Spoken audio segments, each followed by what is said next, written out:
Sıfırdan başlayalım. Hodler airdropları nedir? Öncelikle buradan Launchpool kısmına geçit yapıyorsunuz. Launchpool kısmına geçit yaptığınızda burada hem Launchpool kısmı var hem de Hodler airdrop kısmı var. Buradan katılım yapıyorsunuz dostlar. Katılım yaparak ödüller kazanıyorsunuz. Yani katılım kuralları çok basit. Sadece bir tıklamayla katılabiliyorsunuz ve kolaylıkla buradan ödül kazanmış oluyorsunuz. Bunun için ekstra herhangi bir şey yapmanıza gerek yok dostlar. Hemen buradan öncelikle bir kırmızı paket işini halledelim. Ondan sonra geçiş yapacağız yayınımızın diğer kısmına. Hoppa, hoppa.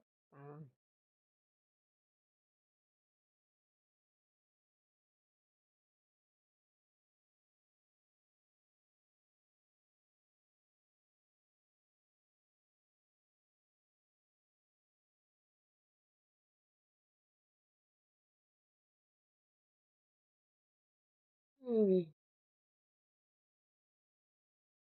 Bu arada Gate Live'ı izleyerek de Gate Live'da şu anda izle kazan etkinliği var. Yani live kısmına katıldığınızda Fihi airdrop olarak da dağıtılıyor arkadaşlar. Hello Baby'nin Baby tokeni bu arada burada Hodler airdrop var. Staking'i var pardon. Bir de Hodler airdrop kısmına bakalım hemen. Hodler airdrop kısmında da neler var? Bakın buradan Quick to Join kısmına tıklıyorsunuz ve sadece bir tıkla burada bütün hodler airdroplarına aynı anda katılım sağlayabiliyorsunuz arkadaşlar. Bunlara katılmanız için yapmanız gereken sadece bir adet Gate tokeni bulundurmanız gerekiyor. Yani bir adet Gate tokeni bulunduran herkes kolaylıkla buraya katılabiliyor ve buradan ödül kazanmış oluyor. Aynı zamanda Gate Live'ın izle kazan etkinliği var. Yani izliyorsunuz en az 10 chatte yazıyorsunuz 10 mesaj ve böylelikle günlük 5 yayına katılıyorsunuz. Yani uzun lafın kısası chatte aktif oluyorsunuz ve chatte aynı zamanda İngilizce aktiflik yapmanız gerekiyor, konuşmanız gerekiyor ve böylelikle günün 3 şanslı kazananı belirleniyor ve seçiliyor. Bunun için de form verilmiştir. O formu dolduruyorsunuz ve katılıp bekliyorsunuz. Başka da yapmanız gereken herhangi bir şey yok. Sosyologisi hoş geldin canım. Teşekkür ediyorum yayınıma katıldığın için. Hemen geçelim. Kırmızı paketlerimizi de hallettikten sonra diğer konulara geçelim dostlar. Bu arada OM tokeni RVA'lar arasında biliyorsunuz daha önce de yayınlarımda bahsetmiştim. O da beğendiğim bir tokendi. Maalesef dün bir borsada yapılan yüklü miktarda short olarak lig olmuş büyük bir yatırımcı. Yani eşçip tarafından da açıklama verdi. Eşçip kendisi de bu olay karşısında çok şaşkın. Sebebini araştırıyorlar. Henüz resmi bir açıklama. Sesin iyi gelmiyor. Hasta mısın? İyiyim canım yok. Proje yani olduğun için bilmiyor. Tam kırmızı paketlere yoğunlaşmıştım. Onu ayarladığım için biraz dikkatim dağınıktı. Şükür her şey yolunda. Piyasada yataya bağladı arkadaşlar. Yani bu fırtına öncesi sessizlik olabilir. Yani bakalım bu hafta önemli gelişmeler var. O önemli gelişmeler sonrasında Fed bir açıklama yapacak. Yani Fed'den bir faiz sen iyi ol. Teşekkürler sosyoloğum dikkatin için. Yani Fed'den bir faiz indirimi gelirse eğer genellikle %70, %80 orantıda beklenti sabit kalacağı yönünde faizlerin sabit bırakılacağı yönünde. Ama yani bir indirim gelirse bu süre zarfında tabii ki bu piyasanın yönünü değiştirir ve piyasada pozitif bir etki yaratır. Bakalım yaşayıp göreceğiz birlikte ne olacak, ne bitecek. Bunu bir başka sırf bunun için bir piyasa yani yaparız. Orada kritik yaparız, konuşuruz piyasada olup bitenlerden.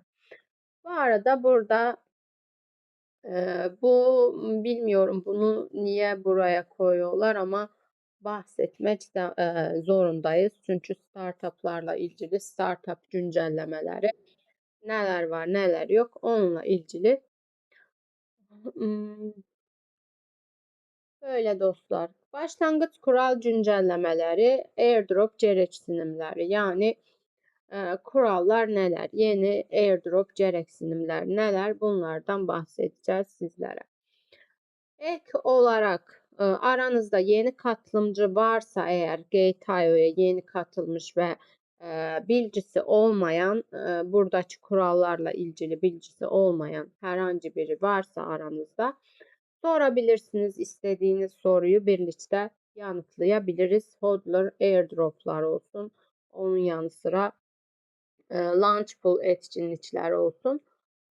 Zaten detaylı olarak birazdan bahsedeceğiz.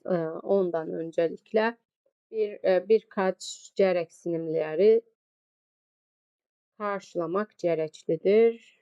Kural gereği dostum.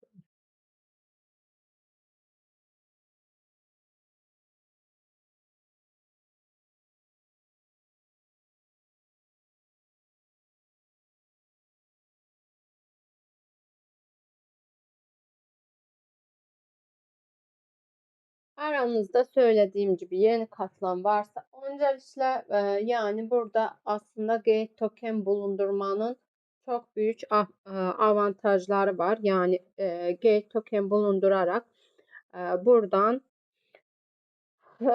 ödül kazanmış oluyorsunuz. Eskiden VIP seviyesine göre dağıtılıyordu. Şimdi VIP seviyesine göre değil, sizin bulundurmuş olduğunuz Gate tokenlere göre dağıtım yapılıyor. Hello Angel Crypto welcome. Sosyolog yine VIP gitmiş senin.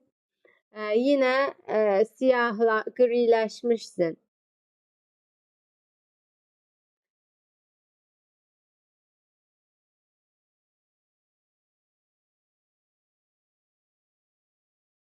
Yine grileşmişsin sosyolog.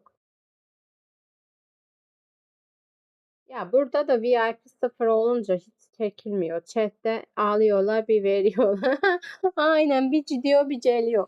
GTA Startup kullanıcılarının proje ücretsiz olarak katılmalarına ve potansiyel projeleri geliştirmelerinin erken aşamalarında keşfetmelerine olanak tanıyan en büyük token lansmanıdır.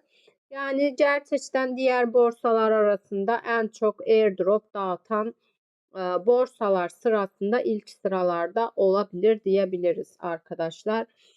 Gate borsasına. Çünkü burada birçok ödüller, birçok etkinlikler var. Diğer borsalarda gerçekten bu kadar fazla etkinlik olmuyor. Hatta eskilerden mesela ben ilk katıldığım dönemlerde çok fazla airdroplar, çok fazla fırsatlar vardı. İşte bu da daha sonra işte iç çatışmalar, onun yanı sıra markette olan negatiflikler ve birçok etkileşimler bu gibi negatif şeyler hem sadece yatırımcıyı değil aynı zamanda bütün Amiram hoş geldin. Teşekkür ediyorum. Katıldığın için hoplayıver çekirgeyi zıplayıver çekici. Bıdı bıdı bıdı. Hoş geldin İbrahim. İyiyim Amiram sen nasılsın? Johar iyi yerler iyi günler herkese selam bol şanslar. Johar hoş geldin. Teşekkür ediyorum herkese katıldığınız için.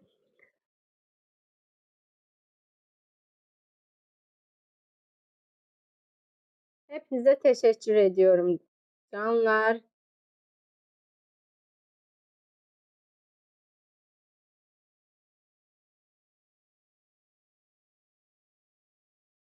Yani there are also for my foreigner friend. Also for you, I want to give information one more time. There are a lot of beneficial side to holding.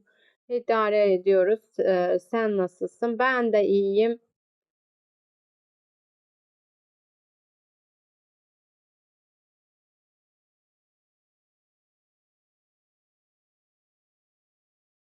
Birçok there are a lot of positive side to holding GT token. For example, dear friends, there are, if you have VIP level, you can join all live streams, and if you have 100 GT token, you can join. Um, you can get endless VIP level. İdare ediyoruz. Sen nasılsın? Best friend'im. Best friend'im. Ay.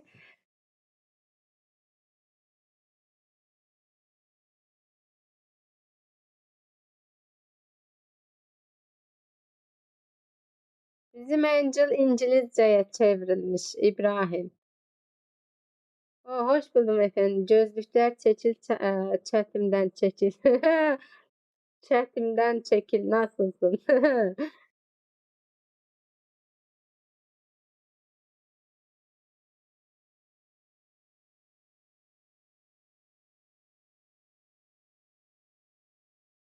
Bizim Angel İngilizceye eyvallah efendim. Sağlığınıza duacıyız.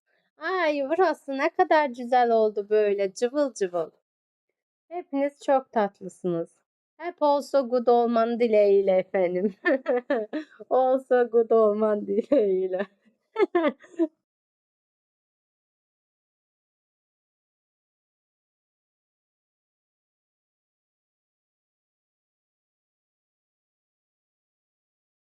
Sizin İngilizcenize bayılıyorum. Yani bu kaçıncı level İngilizce bilemiyorum.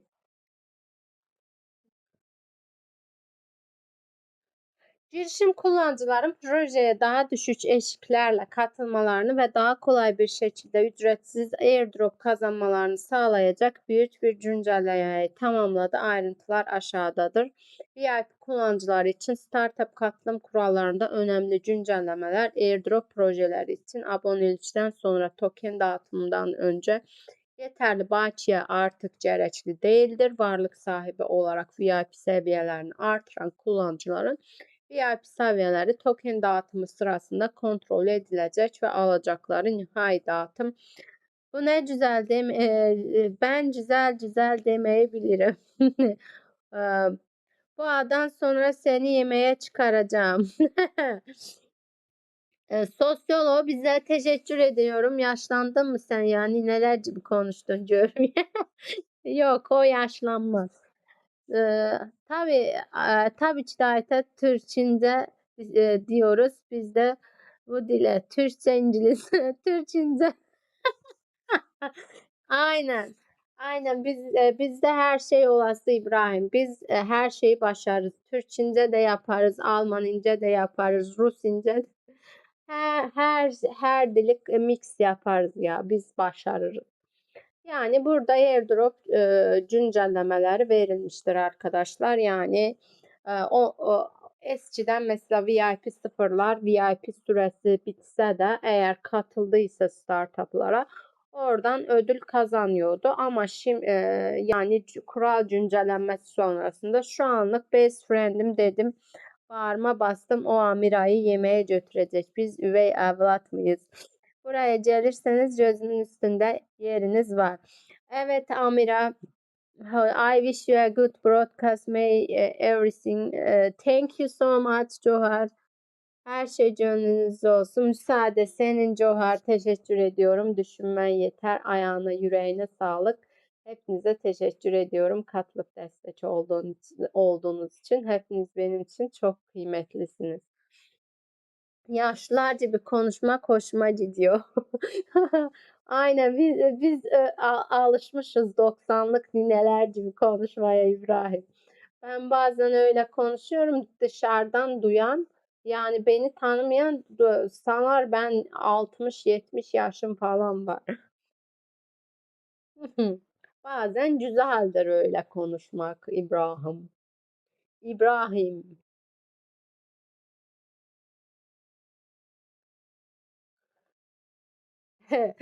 Bu arada İbrahim dönüp dolaşıp Çürtçü dükkanına geri dönmüşsün kendi ismine. Uzun zaman sonra tekrardan eski isim güzeldir. Bak görüyor musun? Tekrar özüne dönmüşsün. Kıskanıyoruz sadece. Şey ediyoruz. Şey yani şey ufacık kıskanmış olabilir. Ufacık evet küçücük bir kıskançlık sezmiş olabiliriz. İbrahim. Dragonfly, welcome. Thank you so much for joining my live stream. Thank you. Öyle mi? Evet, öyle. Azıcık kıskanmıştır. Mind network is an HTTPS infrastructure that employ total peak any encryption PHE to user Web3 into a new era of quantum resistance and end-to-end encryption.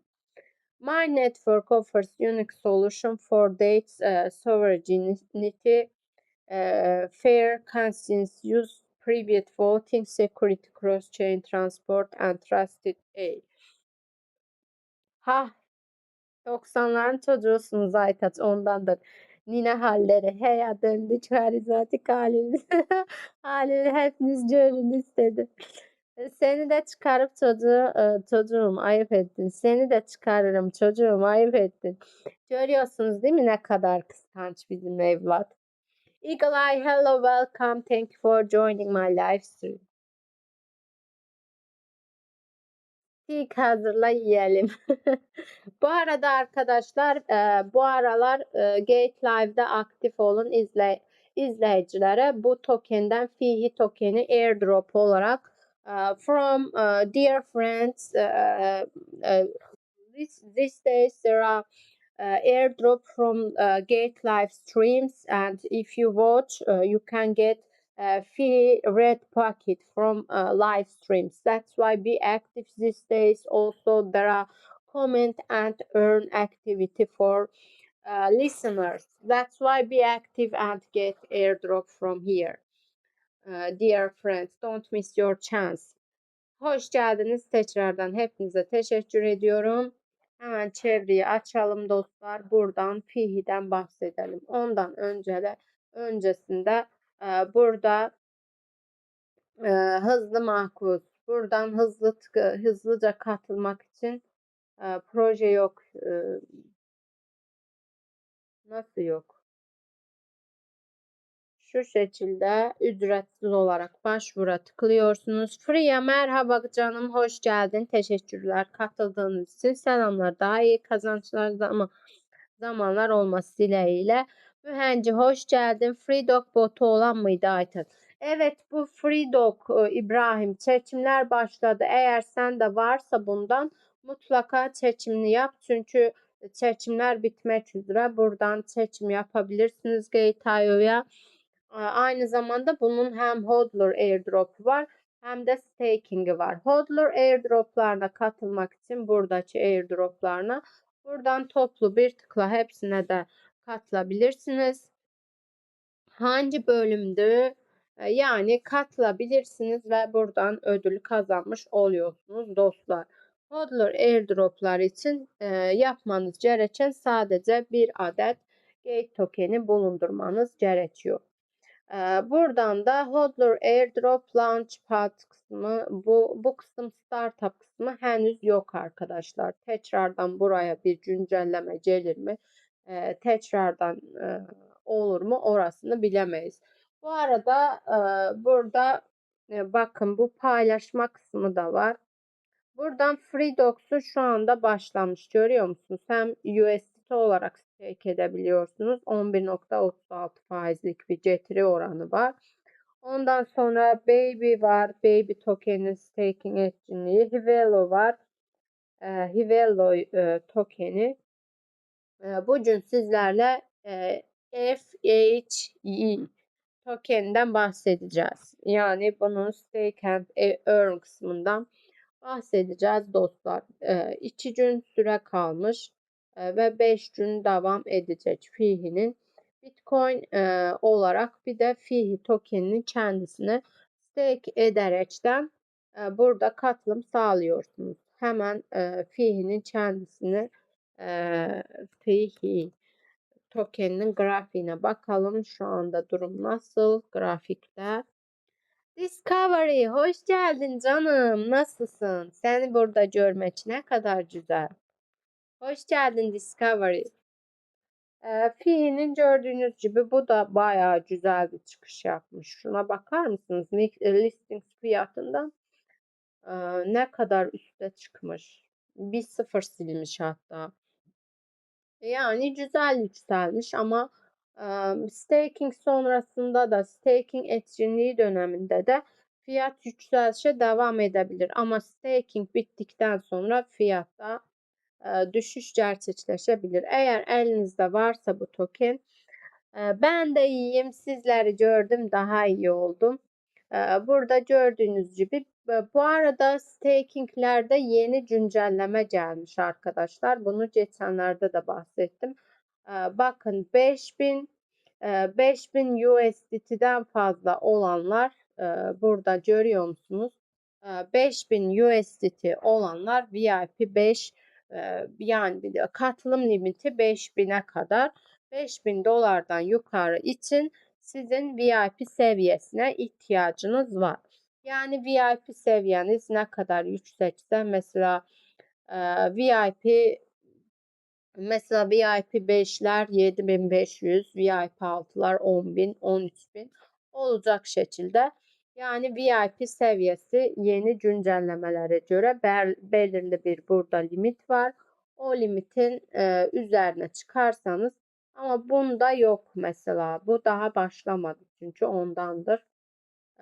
Başlamasına az bir süre kalmış. Hemen buradan kripto dersi veririm de yatırım tavsiyesi verirsem muhtemelen ülkeyi terk etmem gerekir.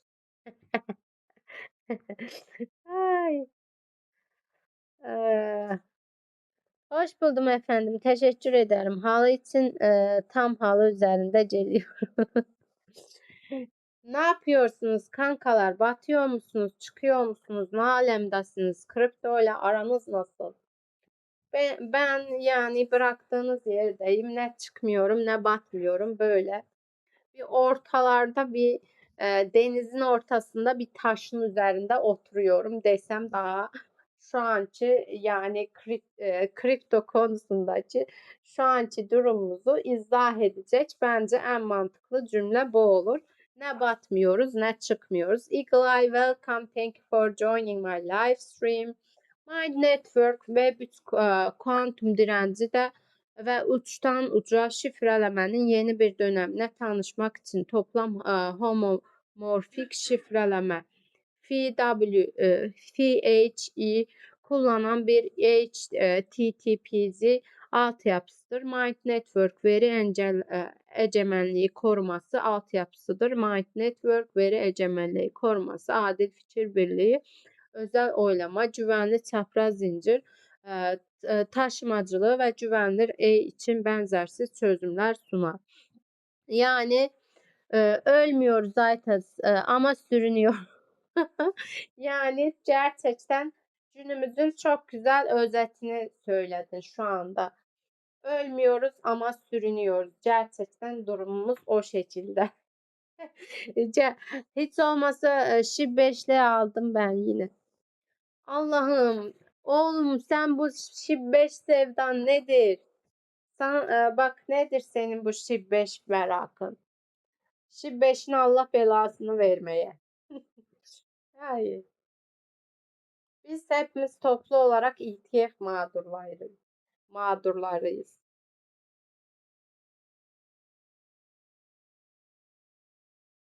Merakımda değil zarar merakımdan değil zararımdan. Bak zararını zararı zararla kapatmak yerine farklı tokenler denenebilir İbrahim. Bak bende OM vardı. Dün geçenlerde OM'yi övmüştüm. İşte güzel token falan diye. Valla övdüğüm 2 gün yaşıyor arkadaş. OME resmen batmış. Bu sabah baktım.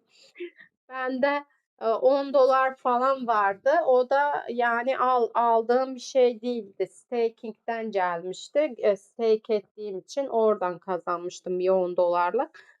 Ay bir sabah kalktım o nasıl batıştı. Yani Titanic bile OME kadar o kadar hızlı batmamıştır arkadaşlar. Aa, bak bu mantıklı. Sen hala şibeş ile uğraşıyor musun? Aynen uğraşıyor. Tavsiyesi değildir dersin. Herkes anlatıyor. Altyazı yatırım tavsiyesi değildir yazarsın. Aynen, aynen. Zaten herkes bayağı güzel burada yatırım tavsiyesi falan veriyor. Sen de şunu alın, şunu alın, şunu alın de. Sonunda da deyince bak yine de ben ısrar etmiyorum. Siz en iyisi kendi fikrinize bak, fikrinizle hareket edin falan. Yani her coin daha da düşmez diyorum ama her seferinde düşmeye başladı.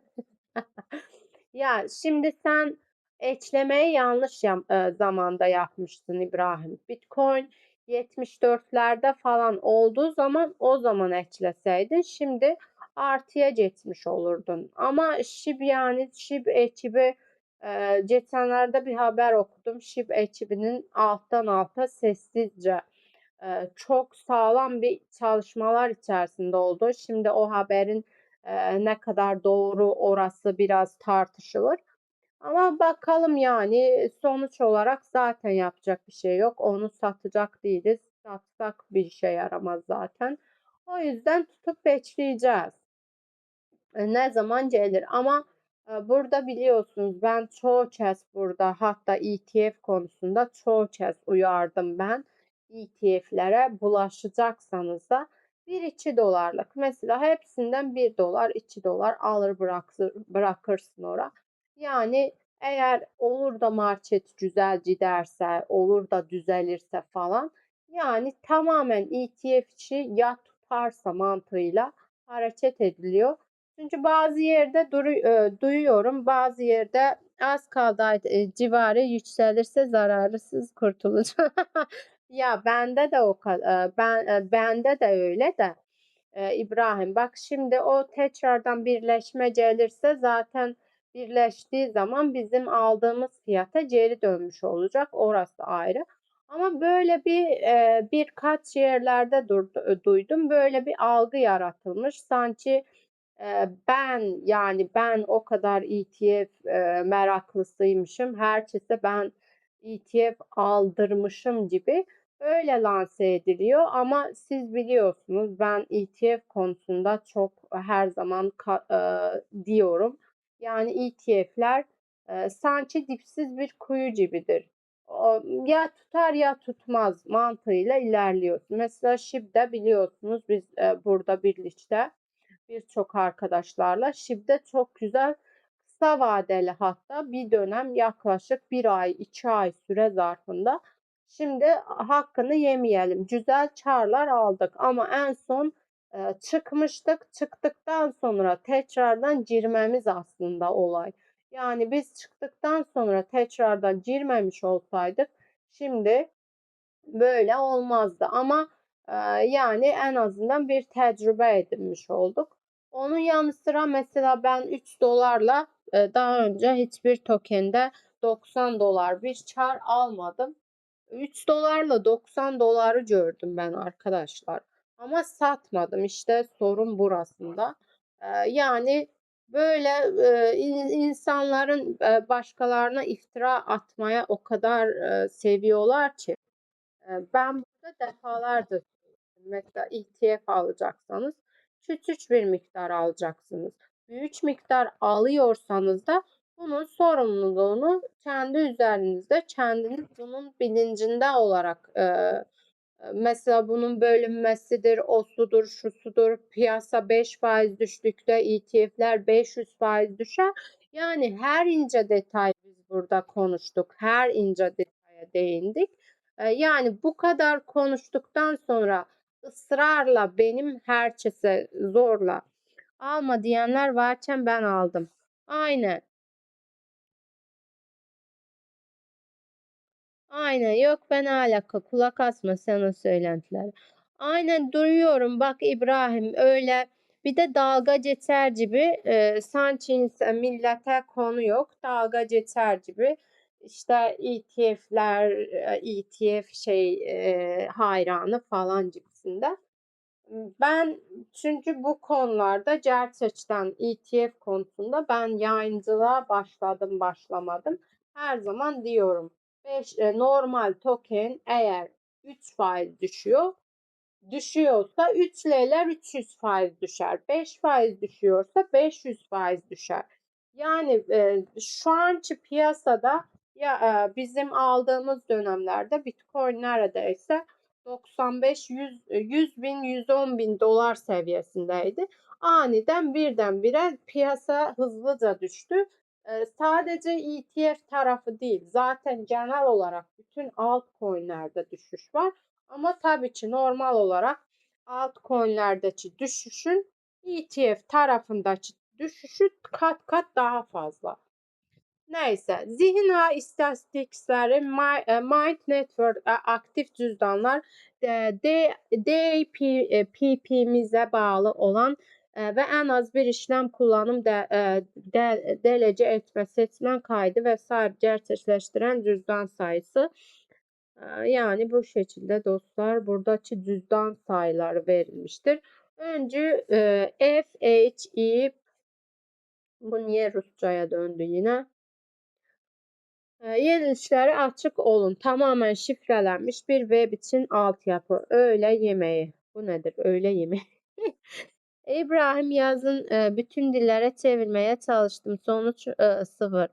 When people win they are good. When they lose they look for someone to blame. Never mind. Thank you so much. İbrahim, aynen gerçekten öyle ama mesela zamanında benim Solana vesaire injektiftir çok güzel elimde. Çok güzel bir sepetim vardı. O dönemlerde o sepeti birkaç ay süre zarfında tutsaydım gerçekten mesela atıyorum injektifi ben o dönemlerde injektifi 4 dolardan aldım. Sonra injektif neredeyse 52 dolara yükseldi. Ama ben o zamanlar işte daha az bilgim olduğu için, daha bir e, acemi olduğum için bana sordum. İşte bu çok biliyor dediğim sat dediler. Ben de link olsun mesela linki 3-4 dolardan almıştım. Sonra link 50 dolara falan yükseldi. Yani yine de karla sattım ama kat kat maliyetimin 5 katı 10 katı hatta 100 katı kar alabilir. Solana mesela 29 dolarda almıştım. Sat denildiği için dinlediğim için sattım ama mesela bugün ben onları o söyleyenlerin hiçbirini suçlamıyorum. Çünkü sonuç olarak suç benim dinlediğim için kendi mantığımla hareket etmeyip başkalarını dinlediğim için bunlar oldu.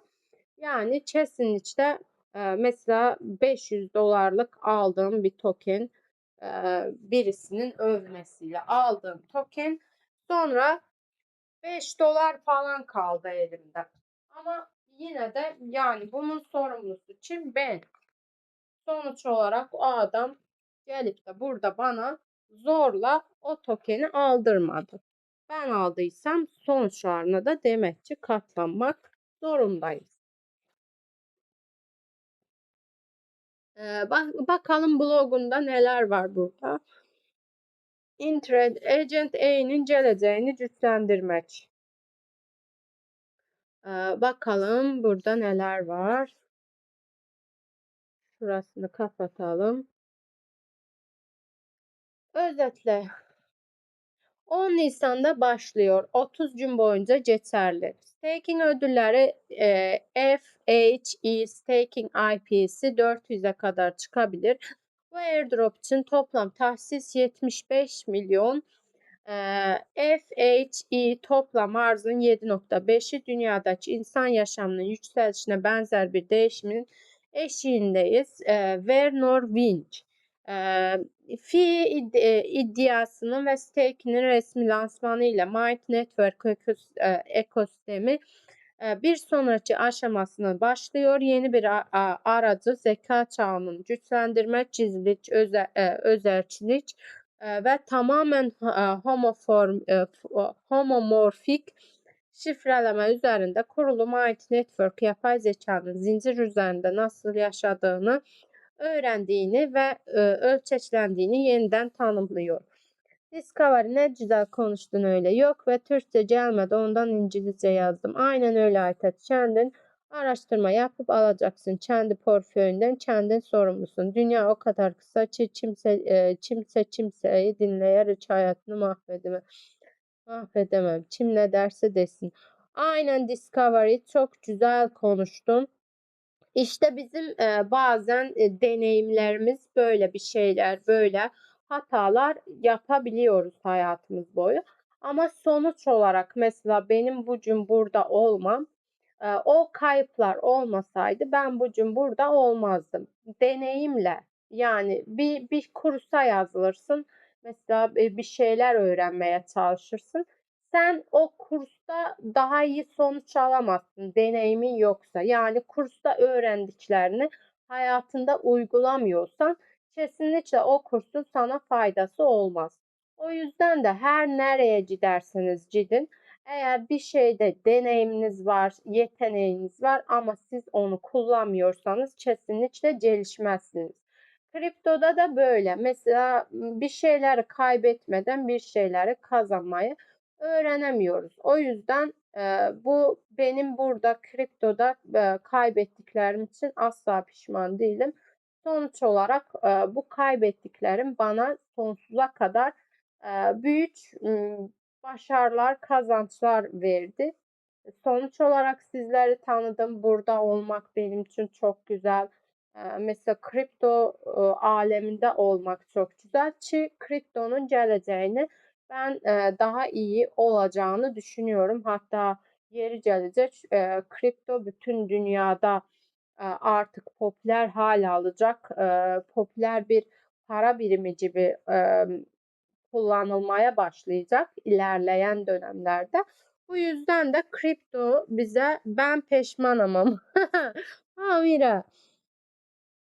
Yok yine de pişman özlemişim sizleri veya biz de seni özledik. Uzun zamandır böyle sizleri görmeyince yayında sizler olmayınca insan kendini öksüz bir çocuk gibi hissediyor İbrahim. Yani kripto böyle bir şey. Bir şeyler kaybetmeden maalesef kazanma. O kadar para gitti. Olsun, geri gelir. Önemli olan sağlık. Sonra yani zamanla telafi edilir. Yeri dolar bir şekilde. Amiram. Önemli olan sağlığımız, saatimiz yerinde olsun. Geriye kalan her şey zaten zaman içerisinde düzelir, yerini bulur. Bu arada Ondo da güzel gidiyor şu anda bakalım. Şu mantra tekrardan yükselse süper olur arkadaşlar. Mantra'da bir futures tarafında küçük bir işlem almayı düşünüyorum long olarak. Bakalım. My Network bir yıldan biraz fazla bir sürede teknik bir vizyondan sağlam bir protokol yığınına dönüştü. Fihi tarafından destekleniyor. Önde gelen kurumlar tarafından destekleniyor ve dünya çapında 2 milyondan fazla Citizen Z kullanıcısı tarafından destekleniyor. Adil ve topluluk odaklı bir lansman sağlamak için ilk yıl hiçbir takım yatırımcı veya danışman tokeni açılmayacaktır. Ekosistem genelinde kusursuz entegrasyon sağlamak için Fihi'nin çoklu zincir yetenekleri kullanıcıların ağlar arasında zahmetsizce değer taşımasının sağlar. Bu esneklik Agent World'ün katılımının likiditesini ve daha fazla benimsenmesini sağlar. Bir resmi Mindchain köprüsü kullanılarak Mindchain, Ethereum, BNB akıllı zincir arasında sorunsuz bir şekilde köprülenebilir. Katılım, likidite veya ticaret için fihi tercih ettiğiniz inşallah beklemediğim aç biz de gelelim karpuz keselim açılışa. İnşallah inşallah Amiram evet bekliyoruz. Karpuz da keseriz. kavun da keseriz. Ne bileyim çay da ikram ederiz. Kahve de her şeyimiz bol maşallah. Her tür her türlü servisimiz var arkadaşlar. Her tür servisimiz var. Ya yayın ayarlamıştım. Pro'da kaldım o gün. Aynen e,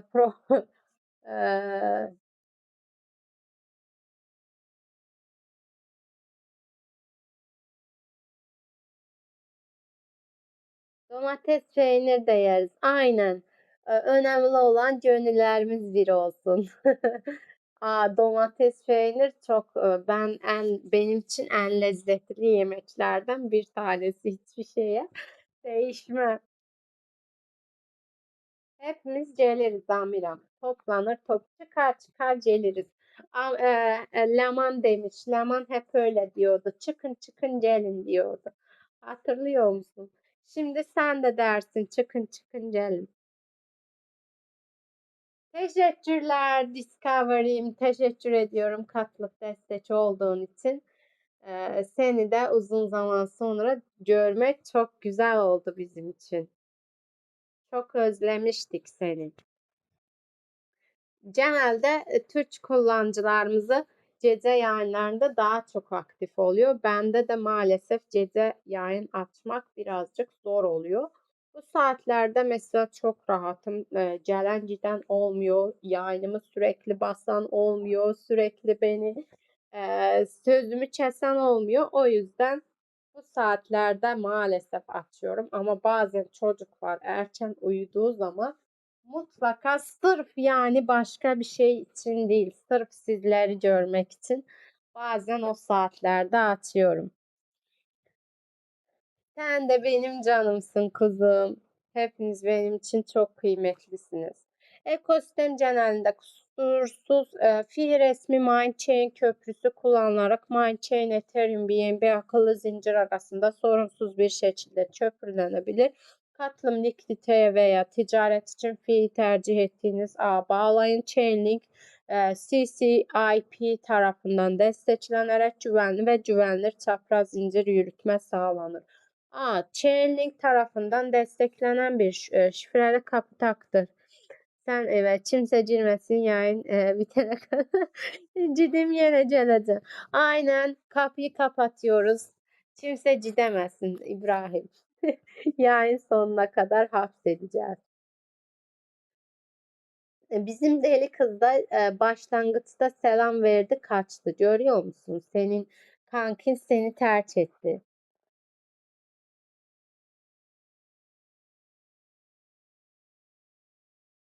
Katılım likidite veya ticaret için fi'yi tercih ettiğiniz ağa bağlayın. Chainlink hem fi hem de Ethereum destekler.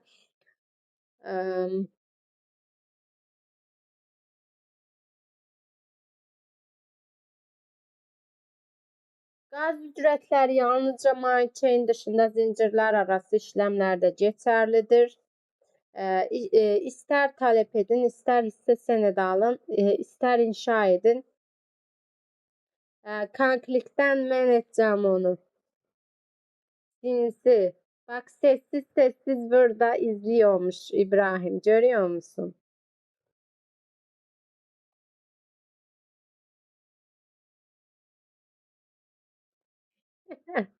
Dedi, görüyorsun değil mi?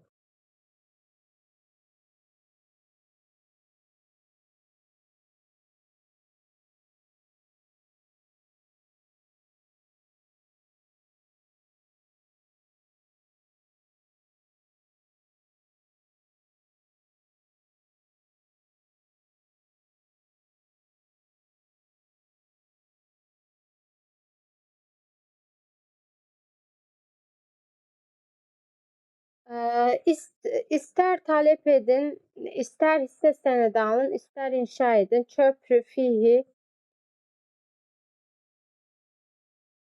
ZP. ZP diye bir token de vardı. Köprü fihinin sizinle birlikte hareket etmesini sağlar. Daha fazla ağ için destek yoldadır ve Agentic World'ün çok zincirli ekosistemdeki erişimini genişletmektedir. Hareketli bucun, zipi hareketli bucu olduğun yerde cül biter. Olduğun yerde cül biter. Oo. Kankimden yine inceler dökülüyor. İnciler dökülüyor. İnce. Yine döktürüyorsun İbrahim.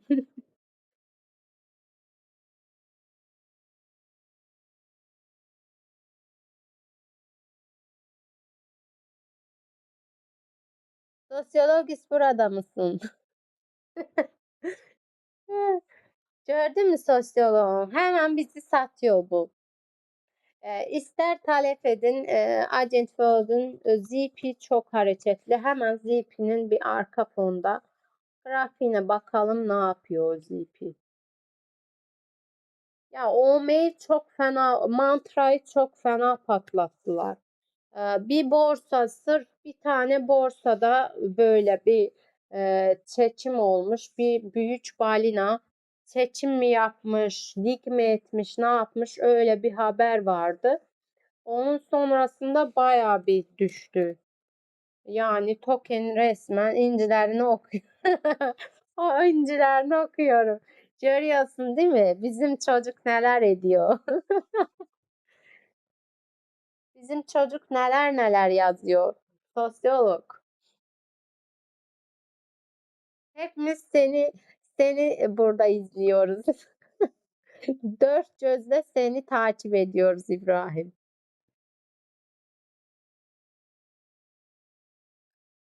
ZP evet buradan harekete geçmiş. Bak hatta direnci de kırmış. Bir sonraki direnç 46 seviyesinde. Böyle giderse 46'yı bence bir test edebilir mühenci. Şu anda grafiği açamam burada ama senin için bir baktım. Güzel gidiyor. Elinde varsa yani yeni token olduğu için tabii ki uzun süreli bir yatayın ardından harekete geçmiş. Direnç kırılımı da gelmiş aslında. Yani bu şekilde devam ederse şu anda hacim düşük. Yani bu da yükselme potansiyelini daha fazla çoğaltır. Bir sonraki direnç seviyesi 29'u kırarsa 46 seviyesine yükselme potansiyelinin olabileceğini düşünüyorum. Welcome out. Should we hold or sell? Hold. Hold. Welcome out. Thank you so much for joining my live stream.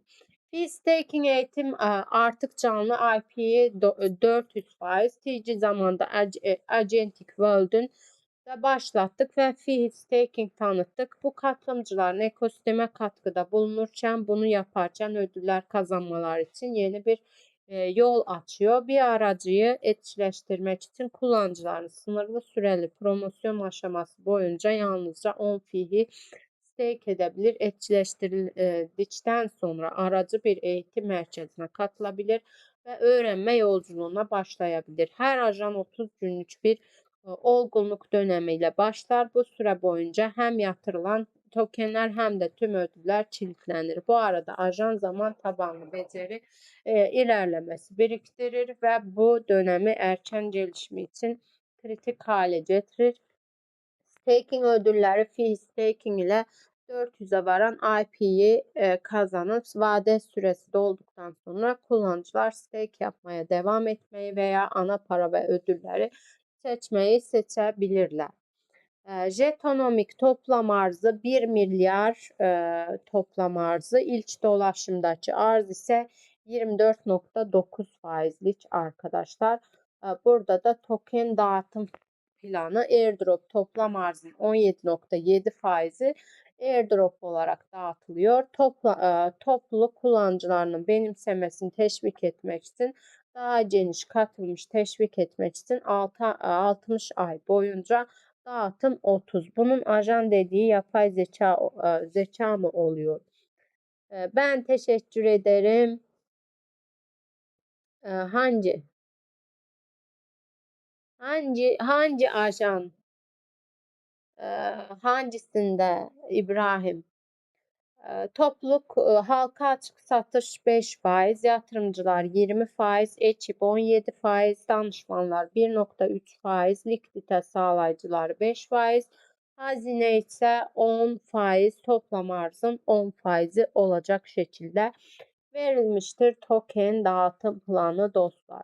Bu tahsis uzun vadeli büyümeyi, topluluk sahiplerinin ve sürdürülebilir okuduğum makale var ya onda. Burada Çin'de. Agentic World. Evet, yapay zeka. Yapay zekadan bahsediyor İbrahim.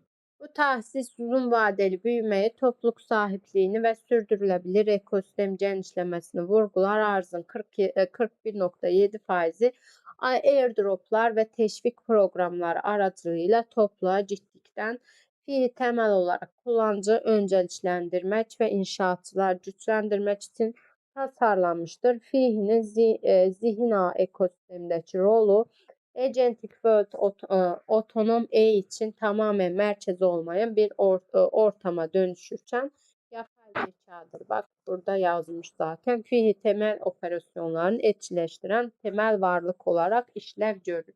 Hesaplama koordinasyonundan yönetişime ve büyümeye kadar fiili ekosistem benimsenmesinin yanı sıra fayda ve diğer açısından ölçeklenecek şekilde tasarlanmıştır. Ey, aynen. Ajanlarının etkileştirmek ve çalıştırmak için hisse senedi, güç aracı, eğitimi, görev yürütme ve ödüller. Fihi şifrelemesi aracılığıyla güvenli gizliliği koruyan hesaplama için ödeme yapın. MindDAO tabanlı öneriler aracılığıyla ekosistemi yönetin. Temsilciler merkez ve çok zincirli ağlar arasında sorunsuz değer akışını kolaylaştırın. Peacemaking ve Agentic World'ün lansman merkezi olmayan akıllı bir internete doğru atılan ilk adımını temsil ediyor. Önümüzdeki aylarda gelişmiş eğitim ortamlarının gerçek dünya aracı uygulamaların zincirler arası koordinasyon araçlarında ve MindDAO aracılığıyla tamamen topluluk odaklı yönetimi tanıtacağız. Mind Network hakkında Mind Network güvenli veri ve hesaplaması aracılığıyla tamamen şifrelenmiş bir internet destekleyen kuantum dirençli tam homomorfik şifreleme FIHI altyapısına öncülük ediyor. Mind Network sektör liderleriyle işbirliği yaparak Web3 ve AI ekosistemlerinde güvenilir AI ve şifrelenmiş zincirçi veri işleme için yeni standartlar belirlemek üzere HTTPS'yi sıfır güven internet protokolü kuruyor. Bana müsaade yavaştan iyi yayınlar. Teşekkürler İbrahim ayağına yüreğine sağlık. Yüreğine sağlık. Ben de zaten bir 5-6 dakika süre kalmış. Ondan sonra Eagle Eye welcome. Thank you so much for joining my live stream, my dear friend. Zaten ben de 5-6 dakika sonra umarım yani bugün airdrop dağıtılacak yayınlarda umarım yayınımın sonuna doğru gelip de bana hayatımın sürprizini yapmaz diye düşünüyorum.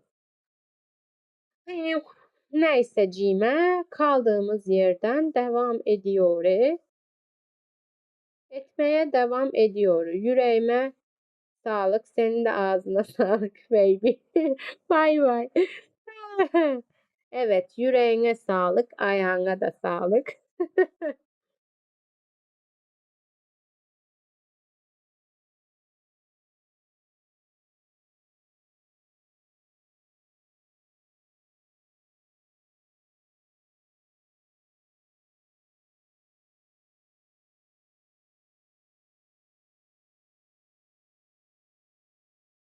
Ethereum staking always holds store passive income while securing the Ethereum network.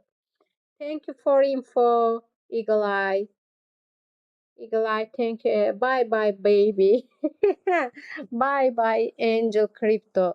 Angel da arada bir ses ediyor ki ben de buradayım. Beni unutmayın. Unutur da Lady. Oo, siz ne tatlısınız böyle.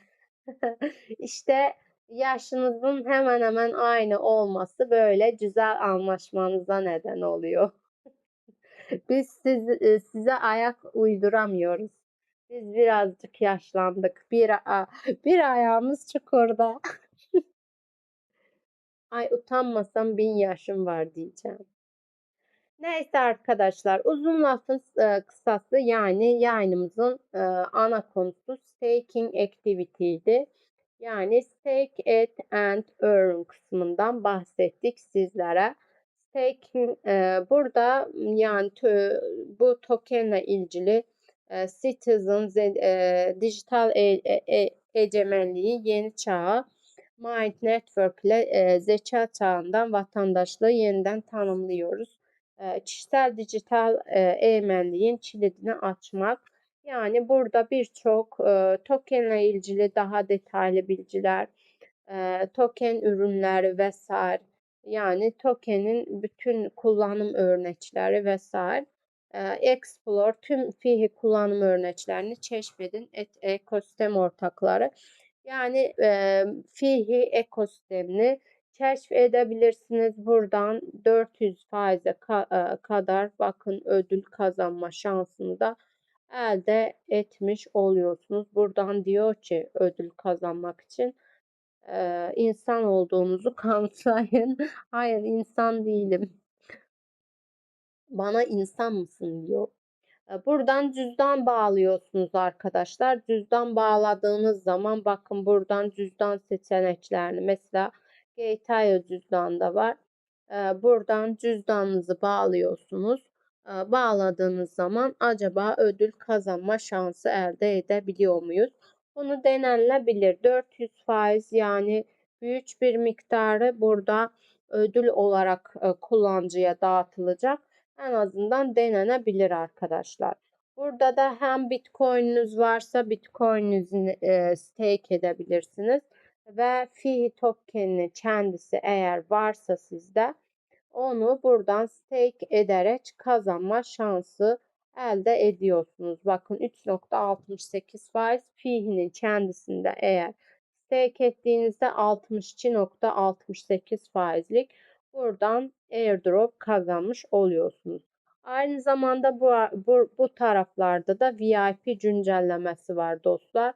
Yani bu tokenlere bakın burada stakinglere katıldığınızda artık limit var. Mesela 60 Bitcoin'e kadar stake ettikten sonra onun üstü seviyeler yani daha yüksek miktar stake etmek isteyenler için yani VIP seviyesi güncellemesi gelmiş. Mesela görüyor musunuz burada bireysel olarak bir kişi staking limiti 1000. Ancak eğer VIP seviyeniz yüksekse o zaman bireysel staking limitiniz de çoğalıyor. Yani bu gibi şeyler güzel VIP seviyeler için ayrıcalık açısından yani buradan da hem de 1500 VIP 5'ler 1500 VIP 6'lar 2000 VIP 7'ler 2600 3400 4500 yani VIP seviyesine göre buradaki ödül kazanma ödülünüz de artıyor. Tabii ki stake ettiğiniz miktar ne kadar çok olursa normal olarak oradan kazandığınız airdrop da bir o kadar fazla oluyor dostlar.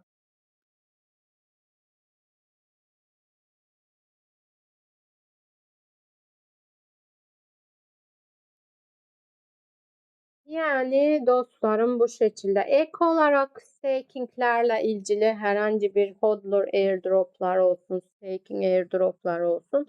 Bunlarla ilgili herhangi sorunuz varsa bunu da benimle paylaşabilirsiniz. Ve size karanlık olan anlamadığınız herhangi bir kısım varsa hodler airdroplarına da katılım çok basit. Bir adet gate tokeniniz varsa Hodler airdroplarından ödül kazanmış oluyorsunuz.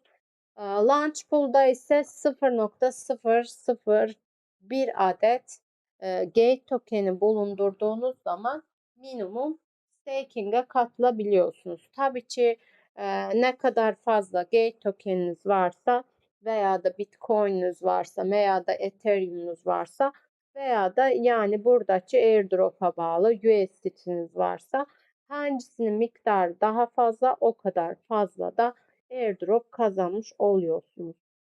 Yani bu cümle sizlere aile hekimliği Mind Network'ten yani FHE'nin e, projesini incelemesini yaptık. Onunla ilgili merak ettiğiniz konuları inceledik. Tabii ki burada bakın bütün projelerin bu kısmında web sitesi, sosyal medyası toplam 704 Bitcoin stake edilmiş arkadaşlar. Görüyor musunuz?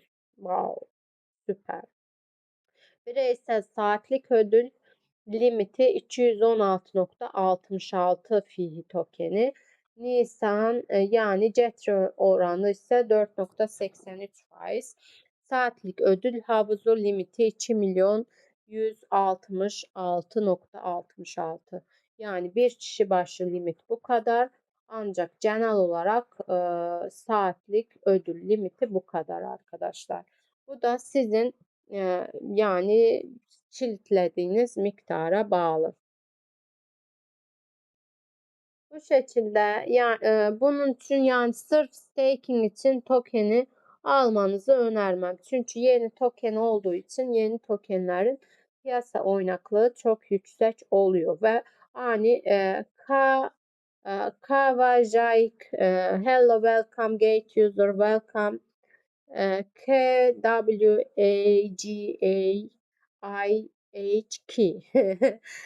Welcome dear. Assalamu alaikum. Welcome. Ağzına emeğine sağlık. Teşekkür ediyorum sosyoloğum katıldığın ve bana eşlik ettiğin için.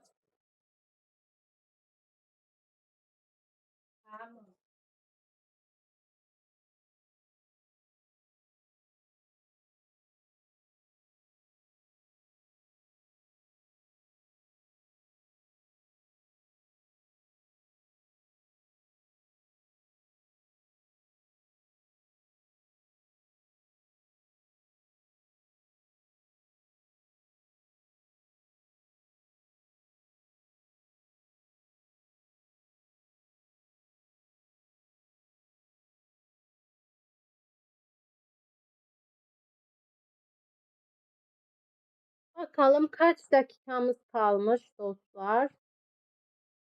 Ha, 1 saati dolmuşuz. Bir 3 dakikada olsun. 3 dakika sonra yavaştan kapatacağım.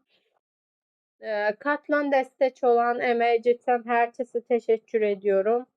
İyi ki varsınız. İyi ki sizleri tanımışım. Hepiniz benim için çok kıymetlisiniz.